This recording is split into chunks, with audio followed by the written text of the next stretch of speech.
study that I find fascinating. Like this completely blew my mind.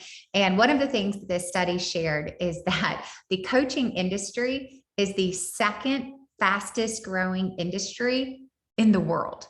Like y'all, in the world. That blew my mind. And market share is expected to be $20 billion in 2022 in the coaching industry.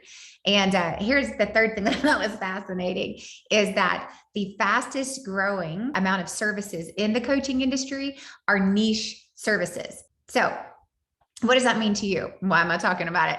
Here's what I think is really, really interesting is that the general terms of life coach, business coach, performance coach, executive coach, that's not where the majority of the industry is growing. It's in niche services. And so I thought I would just share some really cool facts that I found on LinkedIn. So I went and did this research and found out that there are more than 4 million people on LinkedIn who have the coach title in their title. And then 1.8 million of those people live in the United States. So I'm going and I'm thinking through all of this. I'm going, wow, it's like coaching is the second fastest growing industry in the world. It's estimated to be worth 20 billion with a B dollars this year. And then within the industry, the fastest growing services base are niche markets. So then I'm going, what does that mean to us? Like if you consider yourself a coach or a trainer or a speaker or a consultant, any of those things, I think they all kind of fit in that circle. I think there's some really simple things that we can do to go, man, how do we create niche service offerings within our already established service offerings, right? So how do we just niche down? So I actually put together a slide. I'm so professional today. I put together a slide for this presentation of just a really quick reminder of how powerful it is to actually expand your services without actually having to expand your services. And here's what I mean by that. So you can expand your services by not adding anything, but by breaking things down that you already do. So here's the first idea I had for you is all you need to do is add complementary services to your current offerings.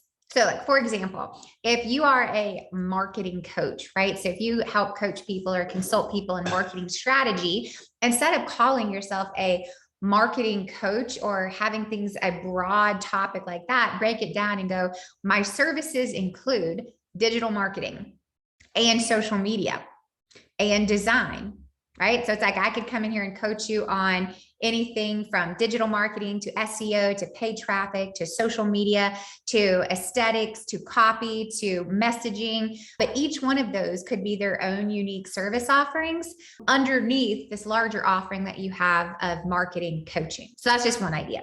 The second thing is niche down based on what you already do. I think a great example of this is if you call yourself a life coach. It's pretty broad, pretty ambiguous. And it's like, I kind of know what it is, but I don't really know what you do because everything that each life coach does is different, right? It's like, I could have 10 different life coaches and have 10 really different experiences and they all cover different things. So instead of saying I'm a life coach, hyper niche down based on what you actually do. So are you a relationship coach, right? It's like part of life coaching, is it really about relationships? Or is it really more about, love or dating? I don't know why I'm on the love romance topic, but you know what I mean? It's like, instead of saying, hey, I am a business coach, it's like, no, I'm a small business coach, or I'm an executive coach to the C-suite.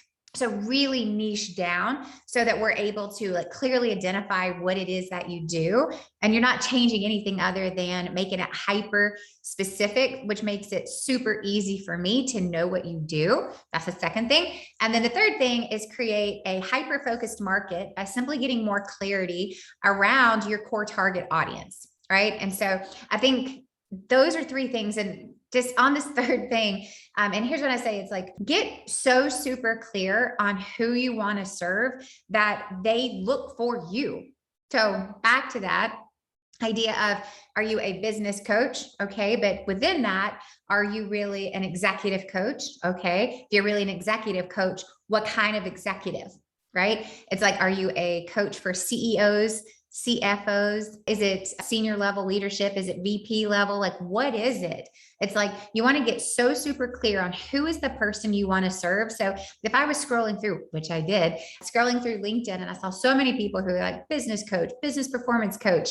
And I'm like, but what? I still don't know what. And then I saw someone who said CEO coach to growing and scaling companies. And I was like, that's it. That's like, and I went through and I was like, literally, I'm a CEO to a growing and scaling company. I'm interested. Like, what is it that you do? Right. It's like, so if once you get clear of like, this is who I want to serve, you can really niche down based on your core target audience, as well as the way that you describe what you do underneath this larger umbrella. So I just thought that was amazing and so helpful. If you're trying to grow and scale your coaching business this year, I really hope that is helpful to you. And I really just hope that you stay tuned as I share more information, more tips like this here on my LinkedIn profile. So stay tuned. I'll see you next time.